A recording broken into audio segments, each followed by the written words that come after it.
Welcome to another episode of State of the Wizards. This is episode 65 of the SOWCAST, and I'm your host, K Jose. You can follow me on X at DC Hoopla, as well as you can follow me on IG under the same name of DC Hoopla. So, what I want to talk about is the second half of the season, as well as talk a little bit about the tanking. So, for starters, let me actually talk about how CBS Sports has the Washington Wizards ranked ninth. They actually have Will Dawkins ranked ninth as worst GM. Now, what's so mind boggling about this is the fact that we've actually changed our roster. We've gone through a deconstruction phase. We're in the rebuild, but we're now coming out of the deconstruction phase um, per Will Dawkins.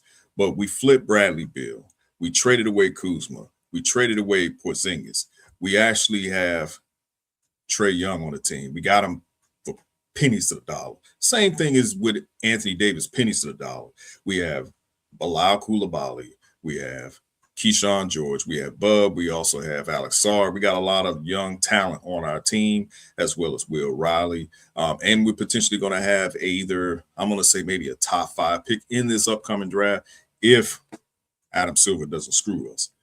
But to rank us at ninth worst, to rank our general manager at ninth worst, tells me that people are not really paying attention to the Washington Wizards. Well, actually, let me take that back. They are paying attention to the Washington Wizards, which is the reason why all this tanking garbage has started from the get-go, which I'll get to that soon.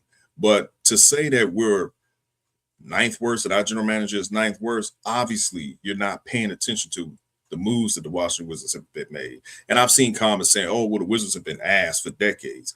That's also a casual fan, more so of an NBA fan who's not paying attention to what we're doing either.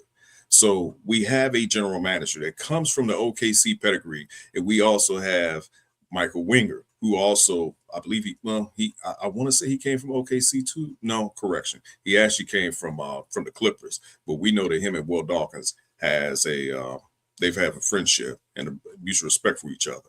But my point is that it's a new day in Washington.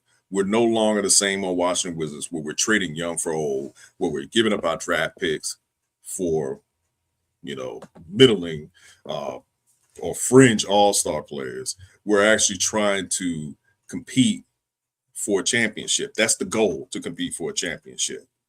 So it's just tone deaf for anybody to think that what we're doing just doesn't make sense. So then that leads to the whole tanking fiasco. So we saw that the Pacers, as well as the Utah Jazz, got fined for tanking. But it started last month when we traded for Trey Young, and it was a New York Knicks fan that went viral. I've spoken about this, who went viral because they were upset because we're trying to make sure that that pick, which is top 8 protected for this year's upcoming draft, not to be conveyed. Now, I did see on X when somebody said, well, the Wizards, they're trying to protect that pick and Adam Silver's not doing anything about it. Well, what do you expect them to do? I mean, we need that pick. We don't have our franchise player. In reality, let's call it what it is. Some of these teams and some of these fans who are complaining for some of these teams' window is coming to an end. It's slowly closing. So when you talk about the New York Knicks, their window is slowly closing.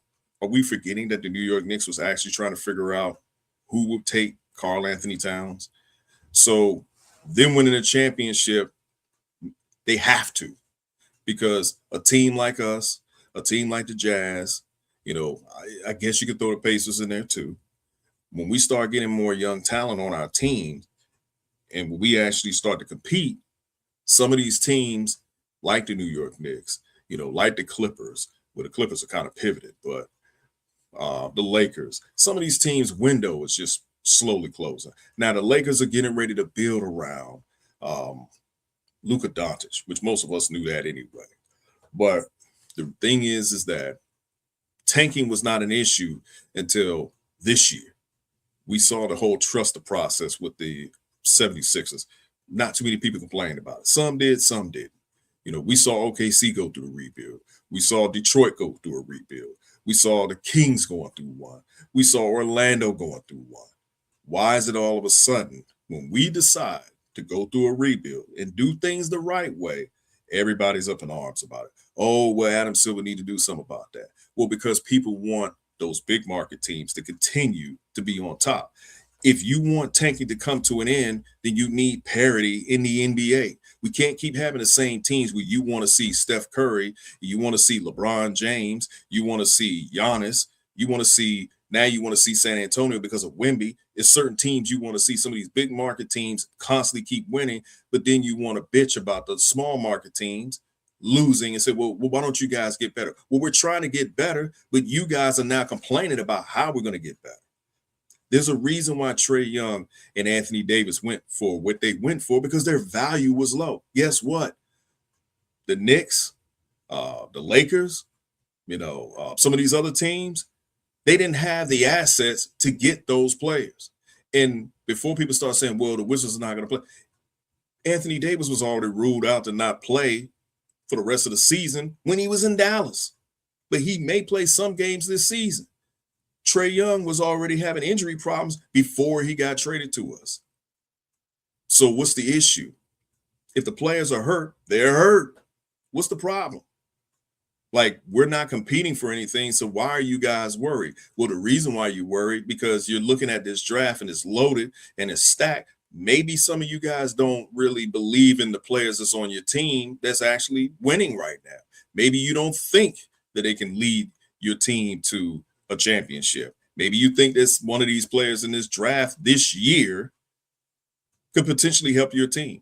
If you're a New York Knicks fan, I can understand why you want that pick to convey, because you would hope to get a stud to go along with your already loaded team. Maybe you want to find a replacement for what's his name? For Mikal Bridges. I didn't want to get it mixed up with Miles Bridges. Maybe you're realizing what you gave up to get Mikal Bridges didn't make sense. But the thing is, we're probably going to end up with a top 5 pick. Again, unless Adam Silver, rewards a team, a playoff team who's on a down year with a number 1 pick. But we're going to possibly get a stud on our team. And the thing is, we're going to whoop a lot of you teams' asses, especially for you fans out here who've been complaining. So Adam Silver's talking about fixing tanking. I don't really know what the remedy is to fix that. Some people say, well, get rid of the draft. The whole thing is people just want the same teams to continue to keep winning. They want the rich to continue to keep getting richer. And it's proven, because last year we had OKC and we had the Pacers in the finals. And I do remember seeing some people saying, well, they weren't going to watch the finals because they felt like that matchup was boring. That's parity. The NFL has parity. Why can't the NBA have parity? It's all about, well, let's get this particular superstar player out of this small market team and put him on a big market team. Let's get Zion to the New York Knicks. Let's see if Anthony Edwards can go to a team like the Lakers.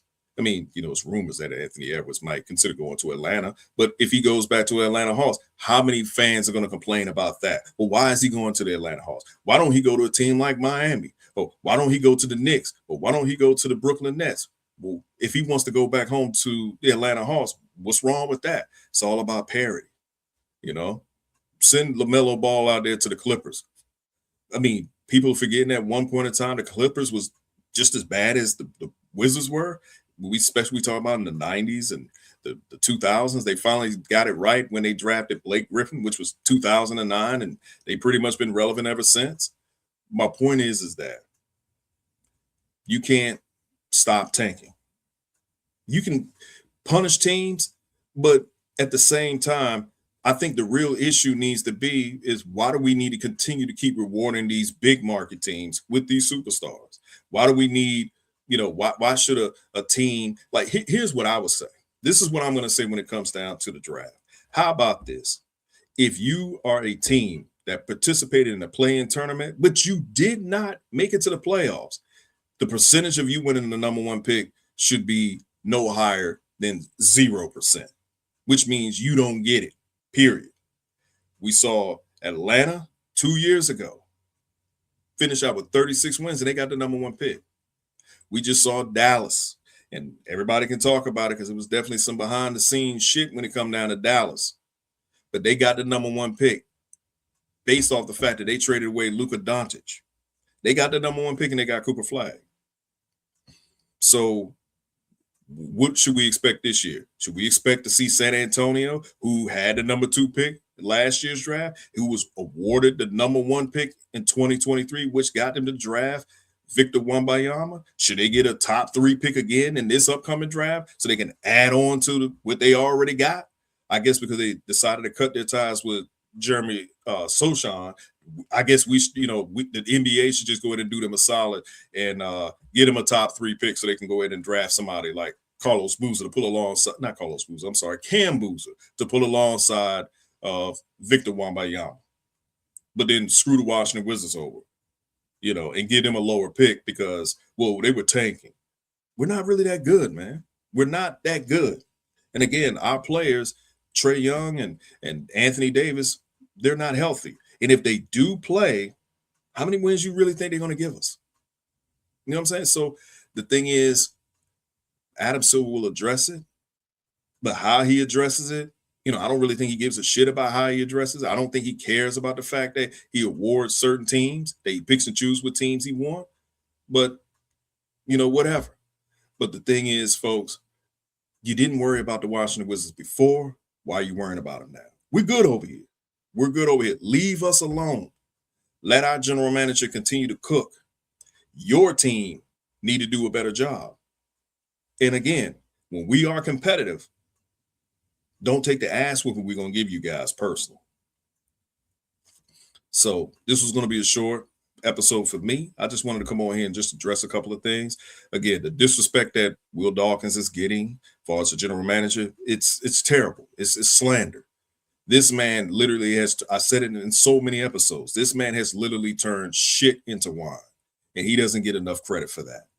I enjoy when I don't know what moves he's going to make, and he makes the moves, and I'm like, damn, I never saw this coming. Like the moves that Will Dawkins has made, no other GM has ever made these moves. And I said it on the last episode, I'm going to say it again. The Trae Young deal is similar to the Chris Webber deal. If people remember, Wizards fans remember, we gave up Chris Webber, who was 25 years old, for Mitch Richmond and Otis Thorpe. These guys was on the wrong side of 30. They were declining. And we didn't get a first-round pick for that, for Chris Webber. And we saw what he did for Sacramento. They didn't win a championship, but we saw the kind of player that Chris Webber turned out to be. So we did the same thing to the Atlanta Hawks. The Atlanta Hawks didn't get a first-round pick. They didn't get no picks from us. They got Corey Kispert and got C.J. McCollum. So I'm happy with that move. But this will end this episode. Like, share, and subscribe. See you guys on the next one.